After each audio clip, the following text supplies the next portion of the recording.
Students, I am Sanjay Kumar Sinha, Assistant Professor from BCA Department, Mahila College, Chaibasa. Last class of BCA 6th semester in paper Data Mining and Warehousing, 9th video lecture, we had discussed chapter The Data Warehouse Design, and we will read chapter The Data Warehouse Design and Technology. And today this is 10th lecture, and today this is last lecture as per your syllabus. Okay, first of all, what is metadata? An important component of the data warehouse environment is metadata. ठीक है, data warehouse environment का दूसरा सबसे important और भी जो हम लोगों ने पढ़ा उसमें ये सबसे इम्पॉर्टेंट कंपोनेंट आपका है जो मेटाडेटा के नाम से हम लोग जानते हैं. Metadata or data about data has been a part of the information processing milieu for as long as there have been programs and data. तो जो मेटा डेटा है या इसको हम लोग डेटा के बारे में डेटा हम लोग कह सकते हैं कि डेटा का डिटेल्स जो है तो ये एक पार्ट है पूरे इन्फॉर्मेशन प्रोसेसिंग जो भी हमारे इर्द गिर्द जो इन्वायरमेंट हम लोग यूज़ करते हैं जो भी प्रोग्राम्स और डेटा जो यूज़ करते हैं तो वो उसका एक बहुत इंपॉर्टेंट पार्ट है. But in the world of data warehouse, metadata takes on a new level of importance.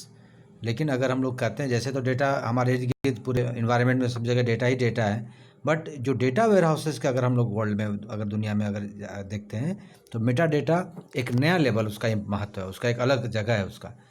और डेटा वेयर हाउस में ये काफ़ी इफेक्टिव यूज है, इसका बहुत इंपॉर्टेंट इसका यूज है. Meta data allows the end user और DSS analyst to navigate through the possibilities. Metadata end user जो हम लोग जो यूज़र्स होते हैं या डीएसएस जो डिसीजन सपोर्ट सिस्टम जो एनालिस्ट होते हैं वो उनको हेल्प करता है मेटाडेटा कि कोई भी पॉसिबिलिटी जो भी अगर वो चाहते हैं जो भी पॉसिबिलिटी हो सकता है उधर वो मूव कर सकते हैं. Put differently when a user approaches a data warehouse when there is no metadata the user does not know where to begin the analysis. Just इसका अगर उल्टा देखें हम लोग कि अगर मान लें डेटा वेयर हाउस अगर मान लें उसके पास मेटा डेटा नहीं है तो यूज़र को ये पता नहीं कि वो एनालिसिस कहाँ से स्टार्ट करे. The user must poke and prop the data warehouse to find out what data is there and what data is not there.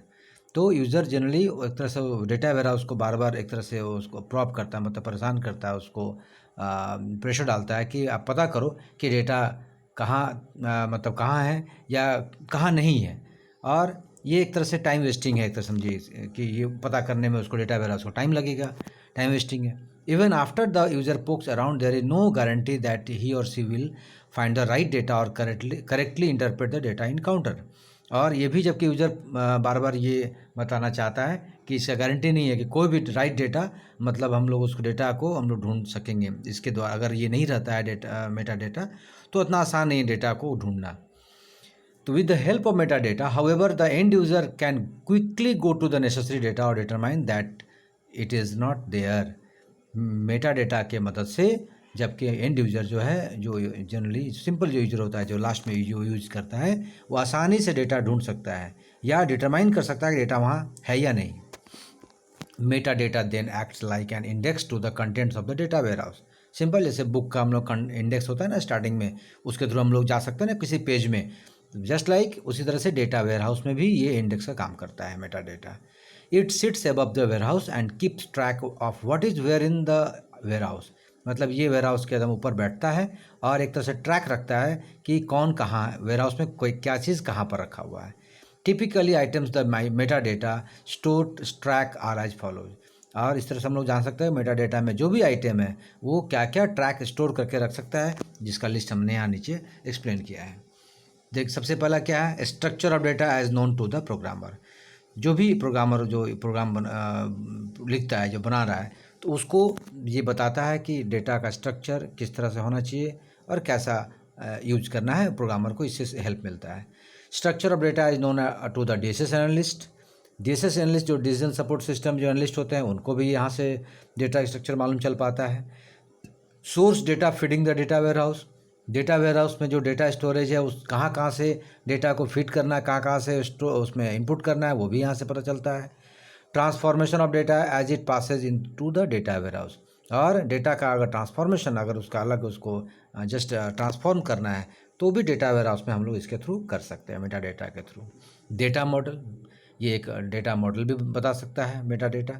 Relationship between the data model and the data warehouse, data warehouse और data model के बीच का जो relation है वो भी Meta data के through हम लोग जान सकते हैं। And finally history of extract, और कहाँ कहाँ से डेटा को एक्सट्रैक्ट किया गया, मतलब वहाँ से उसको अचीव किया गया या निकाला गया है, ये भी हम लोग यहाँ से जान सकते हैं। तो ये मेटा डेटा के थ्रू ये सारा चीज़ हम लोग मैनेज कर सकते हैं। ओके, उसके बाद नेक्स्ट जो आपका टॉपिक है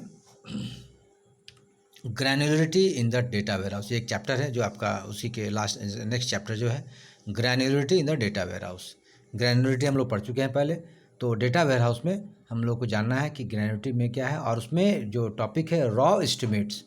तो जो डेटा रॉ होता है, जो एक तरह से हम लोग कर सकते हैं कच्चा जो डेटा है जो हमारे पास, जिसके थ्रू सोर्सेज जो है उसका एस्टिमेट हम लोग कैसे करेंगे, उसके बारे में हम लोग यहाँ जानना है। The starting point for determining the appropriate level of granularity is to do a raw estimate of the number of rows and of data and the dashed direct access storage device that will be in the data warehouse। कहता है कि कोई भी जब ग्रैनुलरिटी, जब हम लोग कोई भी डेटा को अगर वहाँ से अगर डिटरमाइन करते हैं, तो सबसे स्टार्टिंग पॉइंट है कि सबसे पहले एस्टिमेट करना कि कितना डेटा का रो है, और जो भी सेकेंडरी स्टोरेज, मतलब जिसको डैश्ड बोलते हैं, डायरेक्ट एक्सेस, जहाँ से हम लोग डेटा एक्सेस कर सकें, सेकेंडरी जो स्टोरेज डिवाइस है, तो वहाँ से हम लोग कैसे डेटा को वहाँ से हम लोग एक्सेस कर पाएँ डेटा वेयर हाउस के थ्रू, ये एक सबसे पहला स्टार्टिंग पॉइंट है जिसको हम लोग कहते हैं raw estimates. Admittedly in the best of circumstances only an estimate can be made. और हम लोग जनरली एक तरह से आशा करते हैं, एक तरह से हम लोग उम्मीद करते हैं कि यहाँ से हम लोग एस्टिमेट कर सकते हैं, मतलब यहाँ से हम लोग जान सकते हैं कि अब डेटा कितना हम लोग है और कितना डेटा का यूज करना है, कैसे ग्रैन्युलरिटी उसको अलग से करना है। But all that is required at the inception of building the warehouse is an order of magnitude estimate. But इस सब के लिए ये ज़रूरी है कि डेटा वेयर हाउस में मतलब कैसे एस्टिमेट करना है, किस तरीके से हम लोग को क्या क्या ज़रूरत है एस्टिमेट करने के लिए। The raw estimate of the number of rows of data that will reside in the data warehouse tells the architect a great deal. और किसी भी अगर कोई डेटा वेयर हाउस के लिए बहुत इंपॉर्टेंट पार्ट है ये कि रॉ जो है एक एस्टिमेट करता है कि कितना डेटा हमारे पास मतलब डेटा का जो रोज़ है ये हमारे पास डेटा वेयर हाउस में स्टोर है। और ये एक तरह से आर्किटेक्ट के लिए ग्रेट डील है, मतलब उसको काफ़ी उसके लिए इंपॉर्टेंस है ये। If there are only 10,000 rows almost any level of granularity will do. कहता है अगर आपके पास अगर 10,000 रोज है मान लीजिए, तो कई लेवल से ग्रैनुलरिटी फिर करना पड़ेगा। If there are 10 million rows a low level of granularity needed. तो मान लीजिए कि अगर 10 मिलियन रोज है तो उसके लो लेवल ग्रैनुलरिटी मतलब और डीप में आपको उसको ग्रैनुलर करना पड़ेगा, और डीप में आप उसको अलग अलग आपको उसको ग्रुपिंग और अलग अलग उसको अरेंज करना पड़ेगा। If there are 10 billion rows not only a low level of granularity needed but a major portion of the data must go into overflow storage। अब मान लीजिए कि अगर 10 बिलियन रो है तब सिर्फ लो लेवल ऑफ ग्रैनुलरिटी का ज़रूरत से नहीं काम चलेगा, आपको बड़ा पार्ट जो है आपका ओवरफ्लो स्टोरेज में चला जाएगा। मतलब अब जो है डेटा अब यहाँ से चूँकि काफ़ी ज़्यादा स्टोरेज हो गया, इसका हम लोग नेक्स्ट स्लाइड में देखेंगे कि कैसे इसका क्या स्टेप है इसका। तो ये नेक्स्ट स्लाइड में हम लोग देखेंगे कि इसका क्या एल्गोरिथम पाथ है, कैसे कैलकुलेट करेंगे डेटा वेयर हाउस में, क्योंकि जब ज़्यादा अगर डेटा आपके पास ओवरफ्लो कर रहा है स्टोरेज में, और तब हम लोग ग्रैनुलरिटी ज़रूरत होगा और एस्टिमेट करना है, तो हम लोग कैसे करेंगे वो हम लोग नेक्स्ट स्लाइड में उसको देखेंगे। The first step is to identify all the tables to be built. As a rule of thumb there will be 1 or 2 really large tables and many smaller supporting tables. कहता है कि इसका पहला step क्या है, सबसे पहले टेबल को पहचानिए कि स्टार्टिंग कहाँ से होगा, और जो बड़ा बड़ा टेबल्स और भी मान लीजिए छोटा छोटा सपोर्टिंग टेबल्स अगर उसमें है तो उसको सबसे पहले हम लोग को आइडेंटिफाई करने की ज़रूरत है।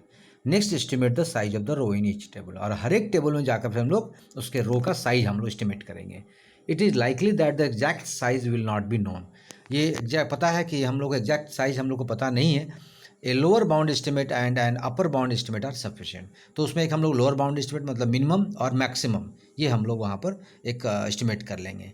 Next on the 1 year horizon estimate the maximum and minimum number of rows in the table. मान लीजिए कि एक साल का अगर हम लोग एस्टिमेट करना चाहते हैं तो उस तरह से मिनिमम और मैक्सिमम भी हम लोग रोज़ टेबल में रोज़ को हम लोग पहले एस्टिमेट कर लेंगे। This estimate is the one that is the most problematic for the designer. हालांकि एस्टिमेट करना डिज़ाइनर जो होता है, जो डिजाइनिंग करता है वेयर हाउस का, उसके लिए इतना आसान नहीं होता है। If the table is for customers use today's estimate factor in in business condition and the corporate business plan. तो अगर हम लोग आज के डेट में जो कस्टमर जो यूज करते हैं, आज का अगर एस्टिमेट देखा जाए तो यही सबसे इम्पॉर्टेंट पार्ट है, बिजनेस कंडीशन। और जो भी कॉर्पोरेट आजकल जो बिजनेस प्लान करते हैं ना पूरे ईयर का, या जो भी कंटिन्यू जो प्लानिंग चलता है, तो ये सब बहुत इंपॉर्टेंट है, ये इसी के एस्टिमेट के थ्रू, रॉ एस्टिमेट के थ्रू। इसमें देखिए नेक्स्ट जो हमने स्लाइड में आपको दिखाया गया है कि अगर इसमें मान लें कि जो भी बिजनेसेस ने, देखिए इसका क्या स्टेप है, जिसका एल्गोरिथम हम लोगों ने लास्ट स्लाइड में देखा था। तो देखिए सबसे पहला देखिए फॉर ईच नोन टेबल, मान लीजिए अगर टेबल हमारे पास है, पहले से पता है कितना टेबल हमारे पास स्टोर है। सबसे पहले क्या पता करेगा, how big is a row in bytes. तो सबसे पहले देखें कि एक रो में कितना बाइट्स है। दो पार्ट हम लोग वहाँ देखा था, लोएस्ट बाउंड और highest bound, biggest estimate and smallest estimate, दोनों हम लोग यहाँ पर पहले सबसे पहले कैलकुलेट करेंगे। फॉर द 1 ईयर रीजन, तो ये 1 साल के लिए, what is the maximum number of rows possible और what are the minimum, maximum row कितना यूज हो सकता है और मिनिमम रो कितना यूज हो सकता है, ये 1 ईयर। फिर अगर मान ली 5 साल के लिए करना है तो वहाँ भी हम लोग मैक्सिमम और रोज चेक करेंगे और मिनिमम रो कितना पॉसिबल हो सकता है। फॉर ईच की of the table what is the size of the key, फिर हम लोग देखेंगे कि कितना एक बाइट में मतलब टेबल में अलग अलग की का क्या साइज है। तब टोटल मैक्सिमम 1, ठीक है, 1 year space equal to biggest row into 1 year max rows, इस तरह से कैलकुलेट करेंगे हम लोग। उस तरह से टोटल मिनिमम भी निकालेंगे 1 ईयर स्पेस का, smallest row multiply 1 year mean रोज मतलब मिनिमम रोज, और प्लस फिर क्या कर देंगे, इंडेक्स स्पेस को ऐड कर देंगे। सेकंड स्टेप आपका वही रिपीट चलता रहेगा, जितने टेबल्स होंगे उतना टेबल्स के लिए हम लोग इस तरह कैलकुलेट करते चलेंगे। तो ये जो आपको ने फिगर जो देखा, आपने जो एल्गोरिथम देखा, ये स्पेस और रो का कैलकुलेशन करने के लिए हम लोग ये यूज़ कर सकते हैं रॉ एस्टिमेट के लिए, ठीक है। इसको देखिए एक्सप्लेन हमने किया है नेक्स्ट स्लाइड में। Today estimate the total market multiplied by the expected market share. आज का जो जितना भी मार्केट आप देखते हैं, जो जितना भी कॉर्पोरेट का मार्केट है या जो भी शेयरिंग मार्केट है, सब इसी मार्केट से जो भी एक्सपेक्टेड की चलता है, मतलब कैलकुलेट के हिसाब से मल्टीप्लाई करता है कि कैसे मार्केट आपका आगे इंक्रीज करेगा या ग्रोथ करेगा या डिक्रीज करेगा। If the market share is unpredictable use an estimate of what A competitor has achieved. क्योंकि मार्केट तो अनप्रिडिक्टेबल होता है, पहले से पता नहीं होता ना कि कैसे क्या हो सकता है, तो वहाँ पर इस तरह से एस्टिमेट करके कंपटीटर जितने भी होते हैं वो उस तरह अचीव करते हैं डेटा को। In short start with A reasonable estimate of customers gathered from 1 और मोर सोर्सेज। संक्षेप में अगर कहें तो जो भी कस्टमर्स, जो रीजनेबल एस्टिमेट एक कस्टमर का, यही अलग अलग जगह से, एक से कई ज़्यादा सोर्सेज से गैदर्ड होता है, मतलब अलग अलग उसको हम लोग गैदर्ड मतलब जमा करते हैं। If the warehouse to contain information about activity go from the estimated number of customer to the estimated activity per unit of time। अगर मान लें कि वेयर हाउस से हमको इन्फॉर्मेशन चाहिए तो हम लोग वहाँ कस्टमर से जो भी एस्टिमेटेड नंबर हम लोग यहाँ कैलकुलेट किया रहते हैं पर यूनिट का टाइम का, उस तरह से हम लोग एस्टिमेट करते हैं। Again the same logic is use, फिर से उसको इसी लॉजिक यूज करते हैं।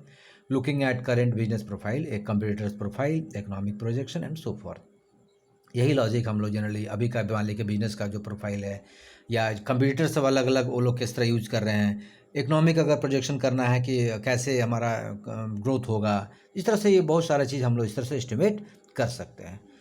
Once the estimated number of unit of data in the data warehouse made using high and low projection, repeat the process but this time for the 5 year horizon. अब मान लें कि इस तरह से अगर 5 साल के लिए अगर हम लोग चाहते हैं इसी प्रोसेस को कंटिन्यू करना है, तो इस तरह से हम लोग हाई और लो प्रोजेक्शन, मतलब मैक्सिमम कितना यूज हो सकता है, लो मिनिमम कितना यूज हो सकता है, तो डेटा वेयर हाउस में इस तरह से हम लोग एस्टिमेट कैलकुलेट करते हैं। और the index data space projection are calculated, और इसी तरीके से जो भी डेटा स्पेस होगा जो यूज होगा वो हम लोग कैलकुलेट करके एस्टिमेट यहाँ से कर सकते हैं। For each table, for each की इन द टेबल और element of data that will be search directly, identify the length of the key or element of data and determine whether the key will exist for each entry in the primary table। और जब हम लोग एक बार calculate करेंगे तो यहाँ identify करेंगे उसके कितना लेंथ है की का, डिटरमाइन करेंगे कि हर एक टेबल में, प्राइमरी टेबल में कितना वहाँ की एंट्री हम लोग कर रहे हैं, तो इस तरह से हम लोग कैलकुलेट करते जाएंगे। Now the high and low number for the occurrences of rows in the table are multiplied.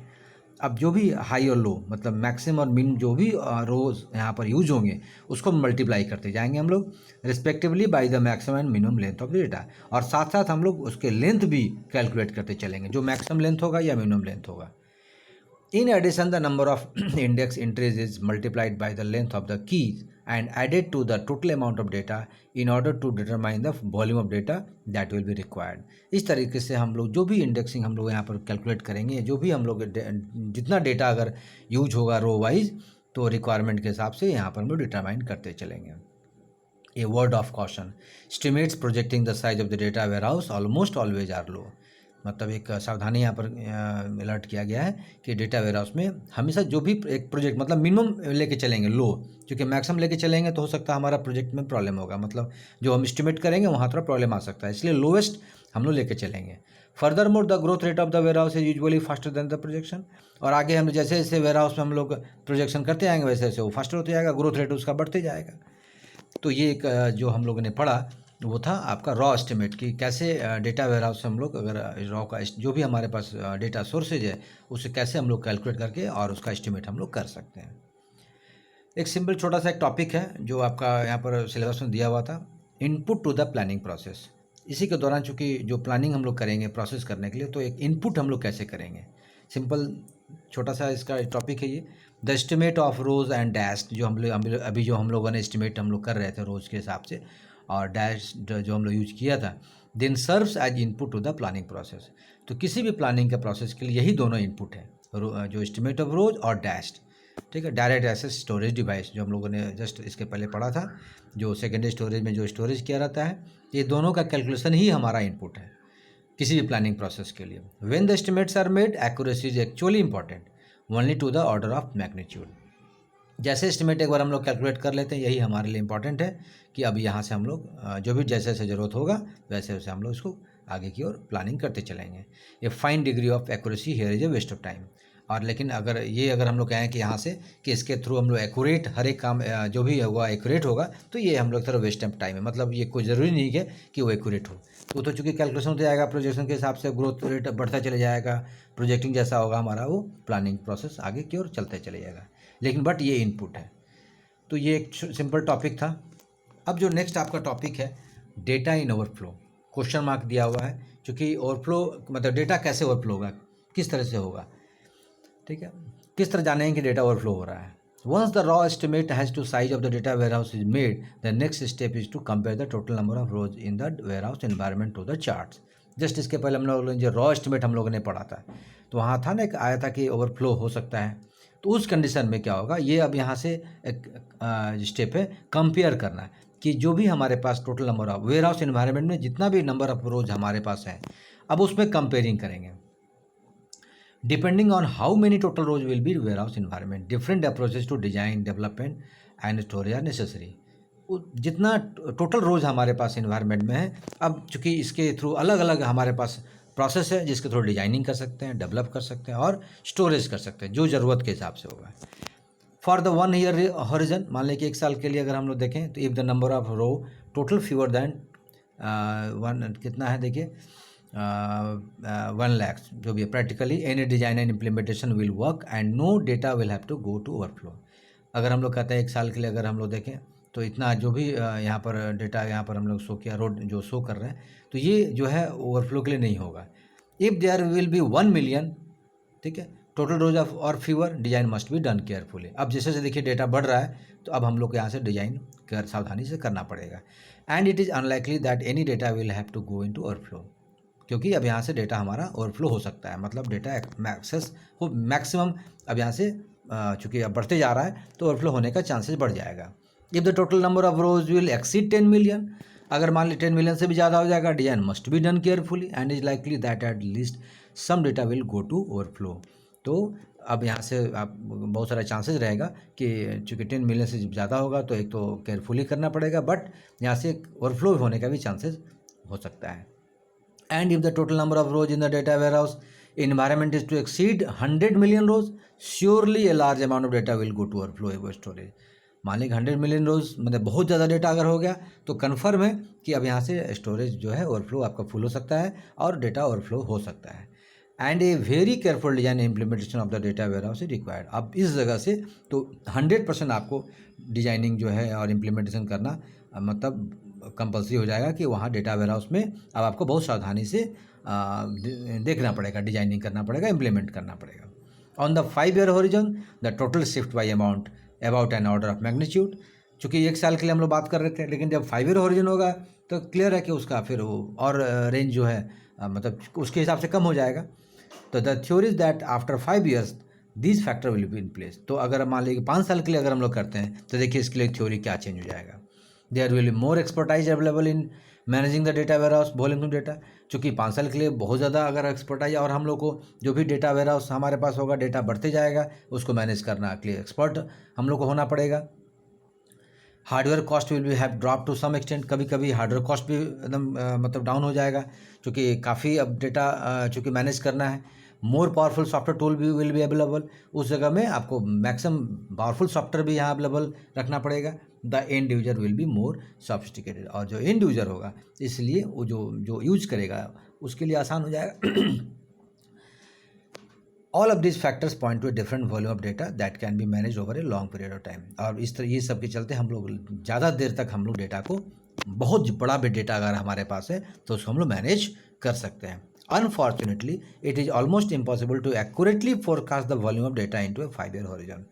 दुर्भाग्यवश हम लोग ये कह सकते हैं कि इसका अगर हम लोग पहले से ये एक अनुमान कर लें कि 5 साल में इसका वॉल्यूम जो है आसानी से हम लोग इसको मतलब मैनेज कर लेंगे, तो ये इम्पॉसिबल है। Therefore this estimate is used as merely a raw case. इसलिए इसको एक एस्टिमेट, एक मतलब लम सम मतलब हम लोग गेस कर सकते हैं कि इस तरह से एस्टिमेट हम लोग 5 साल के लिए किया जा सकता है। उसी में देखिए लिखा हमने, an interesting point is that the total number of bytes used in the warehouse has relatively little to do with the design and granularity of the data warehouse. कहता है ये सबसे इसका इंटरेस्टिंग पॉइंट है कि कितना total bytes इसमें use हो रहा है। और डेटा वेयर हाउस में चूँकि डिजाइनिंग करते वक्त इसमें ये देखना है कि कितना टोटल बाइट्स जो है इसमें हम लोग इसमें यूज कर रहे हैं।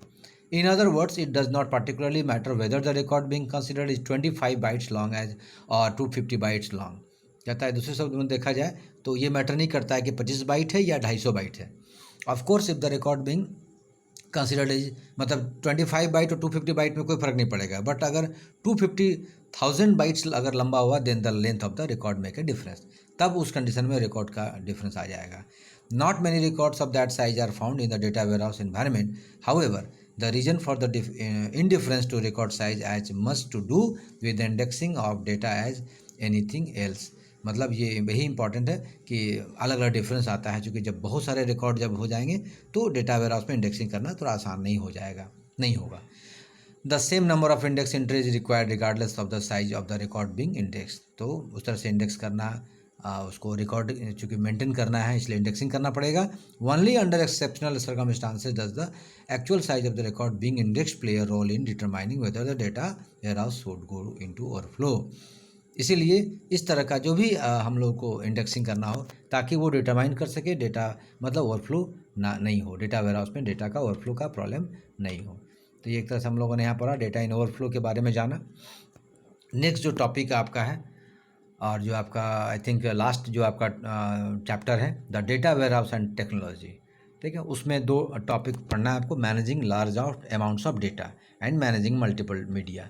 तो सबसे पहले हम लोग को पढ़ना है managing large amounts of data, क्योंकि अब यहाँ पर डेटा वेयर हाउस और टेक्नोलॉजी का हम लोग यहाँ बात कर रहे हैं। क्योंकि जब बहुत ज़्यादा अमाउंट्स ऑफ डेटा आपके पास हो जाएगा, जब भी हम लोग ने पढ़ा कि ये ओवरफ्लो होगा, उस कंडीशन में कैसे मैनेज कर पाएंगे।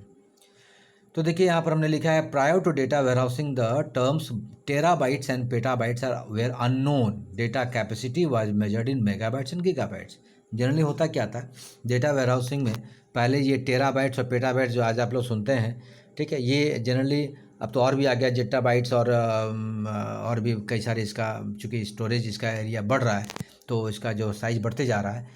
तो पहले क्या था मेगाबाइट्स और गीगाबाइट्स हम लोग सुनते थे, एमबी और जीबी सुनते थे, उसी में हम लोग उसी का कैपेसिटी हम लोग नापते थे डेटा वेयर हाउस में। After data warehousing the whole perception change. अब जैसे जैसे डेटा वेयर हाउसिंग डेवलप हो रहा है तो उस तरह से अब पूरा परसेप्शन मतलब बदल गया है। Suddenly what was large one day was tripling the next. मतलब चूँकि अचानक क्या होता है कि एक दिन में बहुत नेक्स्ट दिन ही बहुत कुछ बदल जाता है। The explosion of data volume came about because the data warehouse required that both detail and history are be mixed in the same environment. क्योंकि अभी हो क्या रहा है डेटा वॉल्यूम एक्चुअली क्यों ज़्यादा बढ़ते जा रहा है, क्योंकि आज के डेट में डेटा वेयर हाउस को दोनों चाहिए, डिटेल भी होना चाहिए और हिस्ट्री भी होना चाहिए, दोनों एक ही इन्वायरमेंट में मिक्स हो गया है। मतलब पहले से कैसे एक्सेस हो रहा है और पूरा डिटेल्स भी उसका दोनों एक साथ मिक्स हो गया है एक ही इन्वायरमेंट में। The issues of volume of data is so important that it pervades all other aspects of data warehousing. और यही जो है इशू बहुत इंपॉर्टेंट हो गया है, क्योंकि सारा डेटा वेयर हाउसिंग का सारा यही मेन पार्ट हो गया है कि इसको कैसे हम लोग मैनेज कर सकें। With this in mind, the first and most important technological requirement for the data warehouse is the ability to manage large amounts of data. इसको ध्यान में रखते हुए सबसे इम्पॉर्टेंट और पहला जो रिक्वायरमेंट होगा डेटा वेयरहाउस को कि कैसे हाउ वी विल मैनेज, कैसे इसको मैनेज हम लोग, बड़ा अमाउंट्स ऑफ डेटा भी होगा तो कैसे इसको मैनेज हम लोग कर सकते हैं। इसी का एक पार्ट है जो आप लोग आगे चल के जानेंगे, बिग डेटा, जो इस पर रिसर्च काफ़ी जो आजकल हो रहे हैं। तो नेक्स्ट स्लाइड में देखिए हम लोग इसी से रिलेटेड है। There are many approaches and in large warehouse environment more than one approach will be used. और इसीलिए आज के डेट में लार्ज वेयर हाउस इन्वायरमेंट देखा जाए तो एक से ज़्यादा कई सारे अप्रोच भी इसमें यूज हो रहा है। Large amounts of data need to be manage in many ways दो through flexibility of addressability of data stored inside the processor and stored inside like disk storage, through indexing, through extension of data, through the efficient management of overflow and so forth। मतलब जब बहुत सारे data अगर आपके पास है और उसको manage करना है तो कई सारे तरीका वे हम लोग यूज कर रहे हैं, जैसे इनसाइड डिस्क स्टोरेज अलग से, फिर इंडेक्सिंग करके, थ्रू एक्सटेंशन डेटा का एक्सटेंशन करके, through the efficient management overflow, अलग अलग ओवरफ्लो का मैनेजमेंट करके, और बहुत सारे ऐसे हैं जो प्रोसेस है जिसका वे हम लोग ये करके यूज हम लोग करके मैनेज कर सकते हैं, कर पा रहे हैं। Some approaches, sorry, no matter how the data is managed, however, two fundamental requirements are evident: the ability to manage large amounts to all and the ability to manage it well। कहता है कि ये कोई matter नहीं कि आपने कितना, मैंने हाउ, कितना डेटा मैनेज किया, ये सब दो इसका पार्ट है कि आप पूरे को कैसे मैनेज कर पा रहे हैं और सही से मैनेज कर पा रहे हैं या नहीं। ये दो सबसे इम्पॉर्टेंट पार्ट है। कितना डेटा आप मैनेज किए ये इंपॉर्टेंट पार्ट नहीं है। Some approaches can be used to manage large amount of data, but do so in a clumsy manner। कई सारे ऐसे बहुत बड़े बड़े अगर अमाउंट्स ऑफ डेटा है तो उसको अलग अलग बहुत सारे मैनर हैं जिसके तरीके से हम लोग इसको मैनेज कर सकते हैं। Other approaches can manage large amounts and so in efficient, elegant, man volume and efficiency. कई सारे ऐसे भी बहुत सारे बड़े बड़े अलग अलग जो है कई सारे वॉल्यूम और एफिशिएंसी है और उसको हम लोग मैनेज करना है। In the ideal case the data warehouse developer builds a data warehouse under the assumption that the technology that house the data warehouse can handle the volume required। इसी को ध्यान में रखते हुए आदर्श मानते हुए एक तरह से डेटा वेयर हाउस डेवलपर जो होता है वो एक तरह से एक टेक्नोलॉजी डेवलप करता है जिसके थ्रू बहुत ज़्यादा बड़ा डाटा भी जो है काफ़ी वॉल्यूम्स के डेटा को रिक्वायरमेंट के आधार पर हम लोग उसको मैनेज कर सकते हैं। When the designer has to go to extraordinary length in design and implementation to map the technology to the data warehouse, then there is a problem in the underlying technology।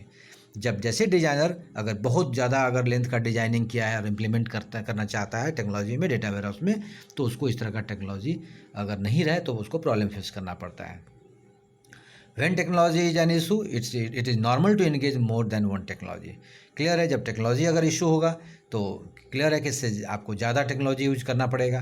The ability to participate in moving dormant data to overflow storage perhaps the most strategic capability that a technology can have.